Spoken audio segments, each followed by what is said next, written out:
Dear students,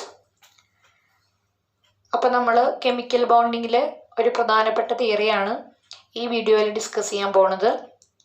വാലൻസ് shell electron pair repulsion theory.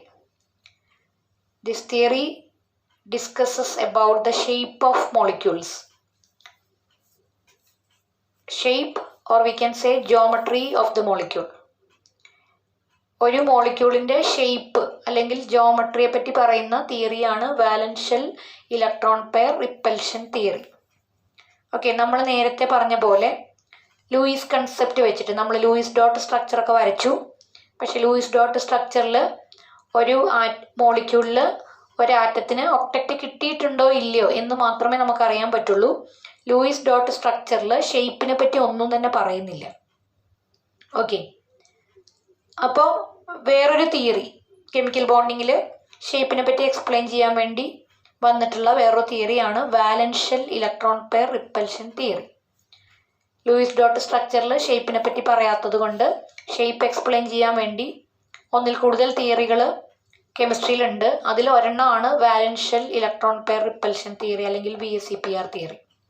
നമ്മൾ നേരത്തെ dipole movement ഒക്കെ പഠിച്ചപ്പോൾ പറഞ്ഞു, dipole movement of the molecule is closely related to the geometry of the molecule എന്ന് അല്ലേ. Linear മോളിക്യൂളിന് പലതിനും കാർബൺ ഡൈ ഓക്സൈഡ് പോലെ ലീനിയർ മോളിക്യൂളിന് അല്ലെങ്കിൽ സിമെട്രിക്കൽ മോളിക്യൂളിനൊക്കെ പലതിനും ഡൈപോൾ മൂവ്മെൻറ്റ് 0 ആയപ്പോൾ വാട്ടർ, അമോണിയ, NF3 പോലുള്ള മോളിക്യൂൾസിന് ഡൈപോൾ മൂവ്മെൻറ്റ് 0 ആയില്ല.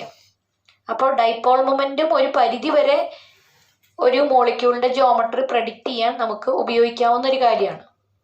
ഓക്കെ, അപ്പോൾ എന്താണ് വാലൻസ് shell electron pair repulsion theory എന്ന് നോക്കാം. സിഡ്വിക് ആൻഡ് പവൽ എന്ന് പറയുന്ന 2 സയൻറ്റിസ്റ്റാണ് ഈ തിയറി ആദ്യം പ്രപ്പോസ് ചെയ്തത്.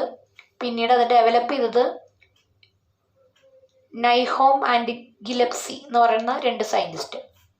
ഓക്കെ, അപ്പോൾ ആ തിയറിയുടെ ഹെഡിങ്ങിൽ പറയുന്നത് പോലെ തന്നെ നമുക്ക് പറയാം, the shape of A molecule depends upon the number of വാലൻസ് shell electron pairs around the central atom. ആ തിയറിയുടെ പേരിൽ തന്നെ എന്താ പറയുന്നത്, വാലൻസ് shell electron pair repulsion theory എന്നാണ് പറയുന്നത് അല്ലേ. അപ്പോൾ ഒരു മോളിക്യൂളിൻ്റെ ഷേപ്പ് അതിൻ്റെ സെൻട്രൽ ആറ്റത്തിന് ചുറ്റുമുള്ള വാലൻസ് ഷെൽ ഇലക്ട്രോൺ പെയേഴ്സിനെ ഡിപ്പെൻഡ് ചെയ്യും. ഈ പറയുന്ന വാലൻസ് ഷെൽ ഇലക്ട്രോൺ പെയേഴ്സ് ബോണ്ടഡോ നോൺ ബോണ്ടഡോ ആയിരിക്കാം.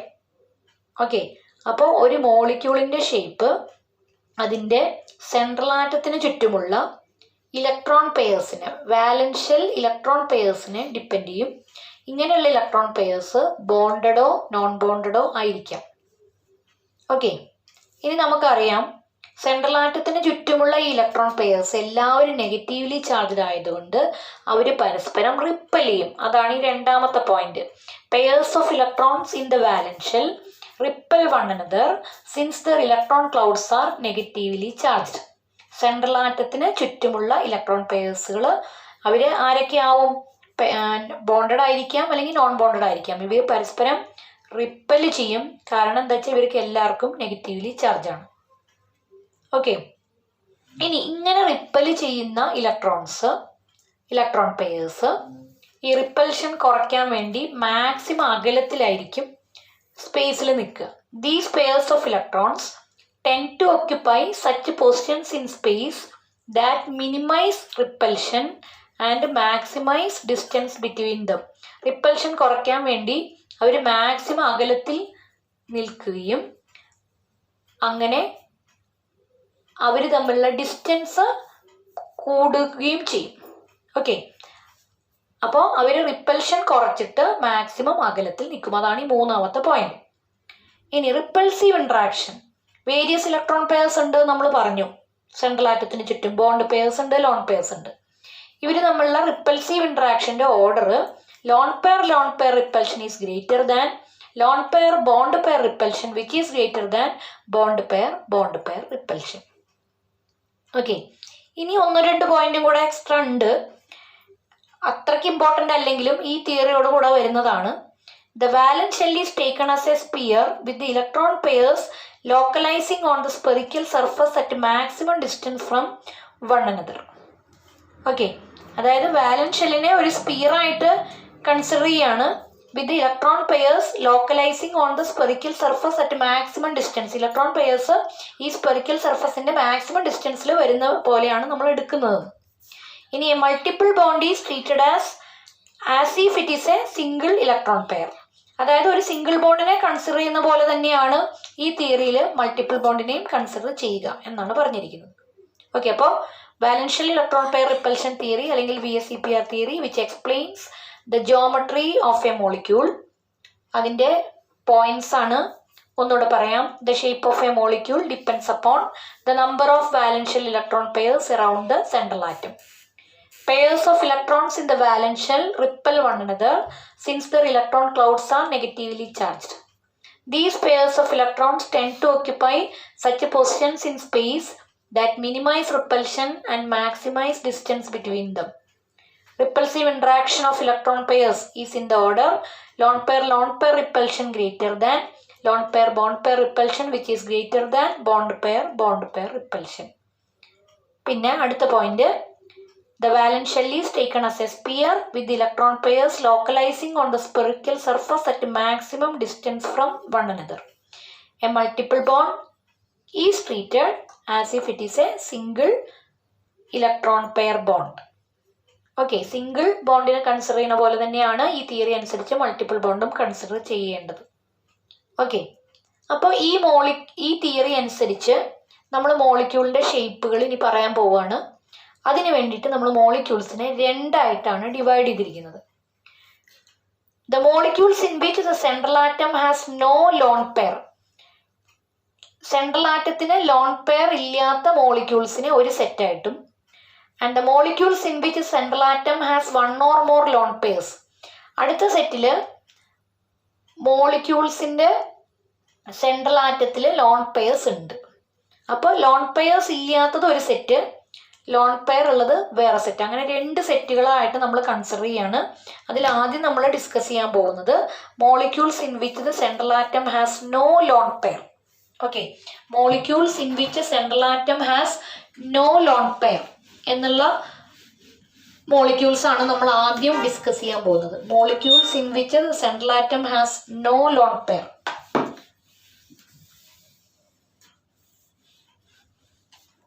Okay, molecules in which central atom has no lone pair. Molecules in which central atom has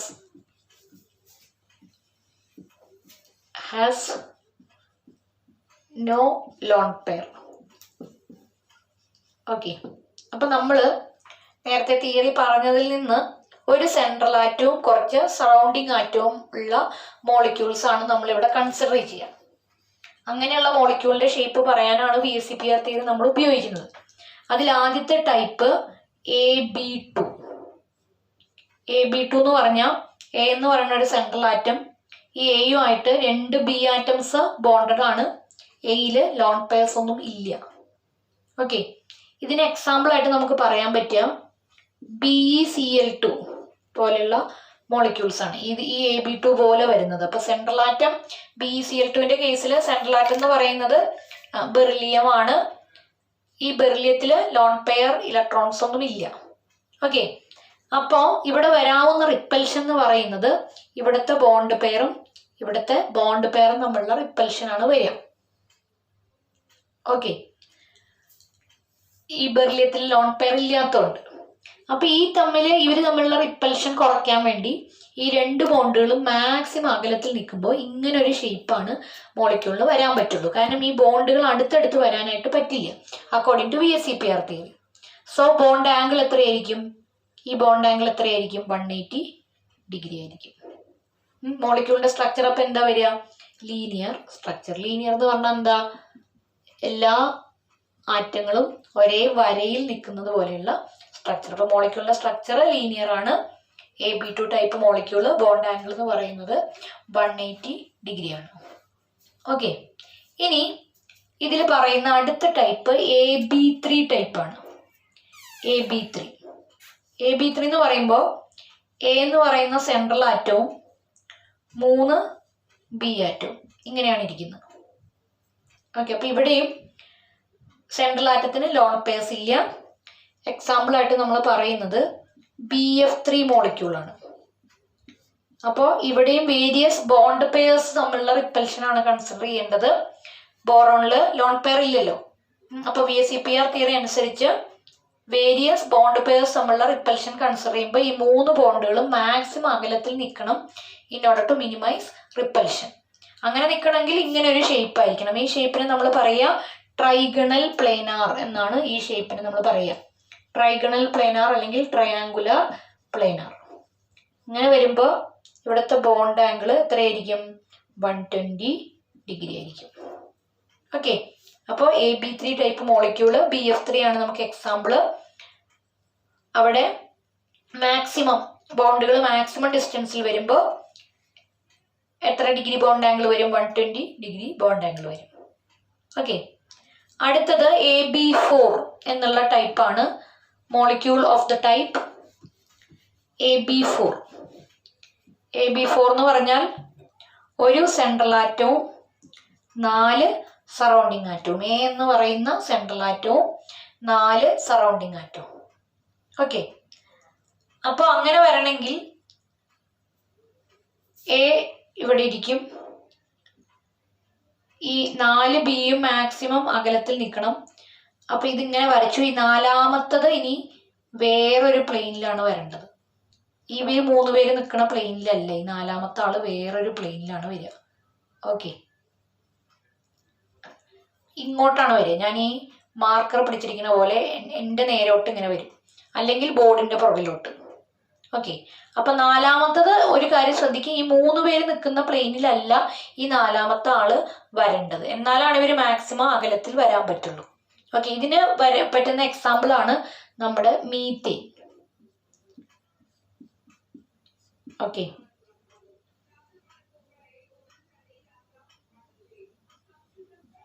ഇങ്ങനെ വരച്ച അർത്ഥം ഈ 4ാമത്തെ ഈ ഹൈഡ്രജൻ നമ്മുടെ പ്ലെയിനിലല്ല, വേറെ പ്ലെയിനിലാണ് നിൽക്കുന്നതെന്ന് അറിയാൻ വേണ്ടിയാണ് അങ്ങനെ വരച്ചിരിക്കുന്നത്.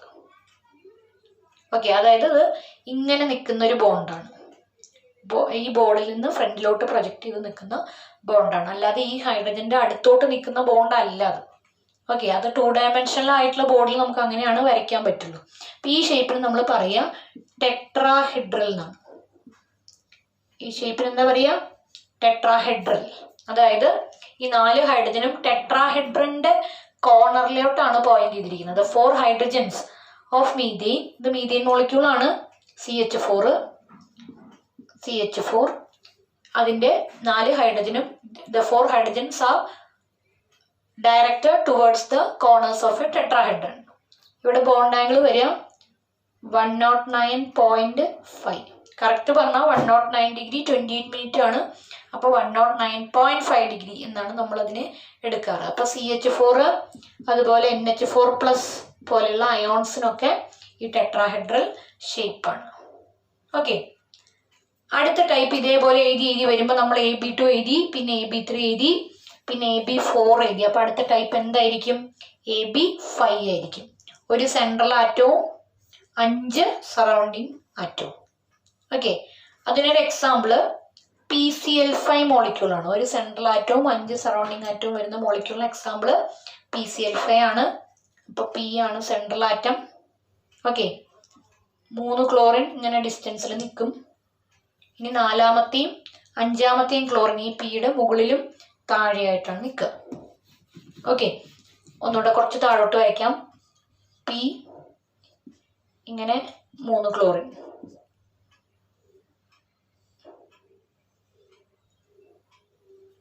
ഈ 3നും ബോണ്ട് ലെങ്ത് സെയിം ആണ്.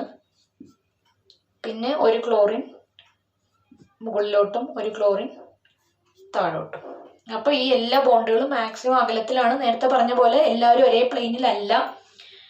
3 എണ്ണം, ഈ 3 എണ്ണവും ഫോസ്ഫറസും ഒരു പ്ലെയിനിലാണെങ്കിൽ ഇത് അതിൻ്റെ മുകളിലോട്ടുള്ള ഒരു പ്ലെയിനിലും ഇത് താഴോട്ടുമായിട്ടാണ് നിൽക്കുന്നത്. എല്ലാ ആറ്റങ്ങളും ഒരേ പ്ലെയിനിൽ വരാൻ കഴിയില്ല. എത്ര ആറ്റങ്ങളുണ്ട് മാക്സിമം ഡിസ്റ്റൻസിലാവുകയും വേണമല്ലോ. എന്നിട്ട് നമ്മളിതിനെ ഒരു ഷേപ്പ് കിട്ടാൻ വേണ്ടി ഒരു ഇമാജിനറി ആയിട്ട് നമ്മളിങ്ങനെ ഇതിനെ ജോയിൻ ചെയ്യും. അതുപോലെ ഇവിടെയും ജോയിൻ ചെയ്യും. ഇത് ശരിക്കും ബോണ്ടിങ്ങിലില്ല, നമ്മൾ ഇമാജിനറി ആയിട്ട് ജോയിൻ ചെയ്യുന്നതാണ്. അപ്പോൾ ഇത് മൊത്തത്തിൽ പരിഗണിക്കുമ്പോൾ ഇതിൻ്റെ ഷേപ്പിന് നമ്മൾ പറയാം ട്രൈഗണൽ ബൈപിരമിഡൽ. അതായത് ബേസ് ട്രയാങ്കിൾ ആണ്, മുകളിലോട്ടും താഴോട്ടും പിരമിഡ്. ട്രൈഗണൽ ബൈ പിരമിഡൽ എന്നാണ് ഷേപ്പ് പറയാം. ഇവിടെ ഈ 3 ബോണ്ടുകൾ, ഈ ട്രയാങ്കിളിൻ്റെ ബേസ് ആയിട്ട് വന്ന ഈ 3 ബോണ്ടുകൾ നമ്മൾ ഇക്വറ്റോറിയൽ ബോൺസ് എന്ന് പറയും. ഇക്വറ്റോറിയൽ ബോൺസ് എന്ന് പറയും. ഈ മുകളിലോട്ടും താഴോട്ടും വന്ന ഈ 2 ക്ലോറിൻ്റെ ബോണ്ടുകളെ ആക്സിയൽ ബോണ്ടുകൾ എന്ന് പറയും. ഓക്കെ, ഇനി ഒരു ഇക്വറ്റോറിയൽ CL-PCl, ഇക്വറ്റോറിയൽ നിന്ന് ഇക്വറ്റോറിയലിലേക്കുള്ള ബോണ്ട് അത് 120 ഡിഗ്രിയാണ്. ഇനി ആക്സിയലും ഇക്വറ്റോറിയലും ആ ബോണ്ട് 90 ആണ്. അപ്പോൾ ബോണ്ട് ആംഗിൾ 2 ഇവിടെ വരും, 120 വരും, 90 വരും. ഓക്കെ, ഇക്വറ്റോറിയലിൽ നിന്ന് ഇക്വറ്റോറിയലിലേക്കുള്ള ആ ബോണ്ട് 120, ആക്സിയലും ഇക്വറ്റോറിയലും അവർ തമ്മിലുള്ള ബോണ്ട് 90 ഡിഗ്രിയുമാണ് വരിക. ഒരു 5 പേനയൊക്കെ എടുത്ത് കൈ പിടിച്ചാൽ നമുക്ക് കൃത്യമായിട്ട് ഇതെങ്ങനെയാണ് ഇതിൻ്റെ ഷേപ്പ്, ഒരേ വലിപ്പമുള്ള 5 പേന എടുത്തിട്ട് വെച്ച് കഴിഞ്ഞാൽ നമുക്കിത് കയ്യിൽ വെച്ച് നോക്കാൻ പറ്റും. ഓക്കെ, ഇതിൻ്റെ ഷേപ്പ് ഏതാണ്ട് ഊഹിക്കാൻ പറ്റും. ശരിക്കും ഇത് മോഡൽ വെച്ച് കാണിക്കേണ്ടതാണ്, ഫിഗറിൽ അത്രയ്ക്ക് ക്ലിയർ ആവില്ല. അപ്പോൾ AB5 മോളിക്യൂളിന് എക്സാമ്പിൾ PCl5 ആണ്, ഫോസ്ഫറസ് പെൻറ്റ ക്ലോറൈഡ്. ഇതിൻ്റെ ഷേപ്പ് ട്രൈഗണൽ ബൈപിരമിഡൽ ഷേപ്പാണ്. ഈ ഷേപ്പൊക്കെ വരച്ച് ടെക്സ്റ്റിലൊരു കോളമായിട്ട് കൊടുത്തിട്ടുണ്ട്. അത് വരച്ച് ബോണ്ട് ആംഗിളും എക്സാമ്പിൾസും ഒക്കെ നന്നായിട്ട് പഠിക്കണം. ഇനി ഈ വിഭാഗത്തിൽപ്പെട്ട ഒരു ടൈപ്പ് മോളിക്യൂളും കൂടിയാണ് നമുക്ക് പഠിക്കാനുള്ളത്. Molecules in which central atom has no lone pair എന്ന് പറയുന്ന ടൈപ്പിൽ ഒന്നും കൂടിയാണ് നമുക്ക് പഠിക്കാനുള്ളത്. അപ്പോൾ നമ്മൾ പറഞ്ഞപ്പോൾ AB5 വരെ എത്തി. അപ്പോൾ അടുത്തത് ഏതാണെന്ന് നിങ്ങൾക്ക് ഊഹിക്കാൻ പറ്റും. AB6, ഒരു സെൻട്രൽ ആറ്റവും 6 സറൗണ്ടിങ് ആറ്റവും. സെൻട്രൽ ആറ്റത്തിൽ ലോൺ പെയർ ഇല്ല. ഇതിന് എക്സാമ്പിൾ SF6 എന്ന് പറയുന്ന മോളിക്യൂളാണ്, sulphur hexafluoride. Central atom സൾഫറാണ്. ആദ്യം 4 ഫ്ലോറിനെ, ഇതിൻ്റെ പ്ലെയിനിൽ തന്നെയുള്ള 4 ഫ്ലോറിൻ. ഇപ്പം ഇത് സ്ക്വയർ ഷേപ്പായി. ഇനി 2 എണ്ണം, ഒന്ന് ഇതിൻ്റെ മുകളിലത്തെ പ്ലെയിനിലും മറ്റത് താഴെയിലും വരും, സൾഫറിൻ്റെ താഴെ. ഇനിയിപ്പോൾ നമ്മൾ ഇതുപോലെ നേരത്തെ ജോയിൻ ചെയ്ത പോലെ ഇത് ഇമാജിനറി ജോയിനിങ് ആണ്. ഇങ്ങനെ ഒരു ജോയിനിങ് മോളിക്യൂളിലില്ല. ഷേപ്പ് കിട്ടാൻ വേണ്ടി നമ്മൾ ഇമാജിനറി ആയിട്ട് ഇങ്ങനെ ജോയിൻ ചെയ്യാണ്. ഓക്കെ, ആക്ച്വലി അങ്ങനെ ബോണ്ടില്ല. ഇനി ഇതിനെ ഇങ്ങനെയും കൂടെ ജോയിൻ ചെയ്താൽ ഈ ഷേപ്പിനെ പറയുന്ന പേരാണ്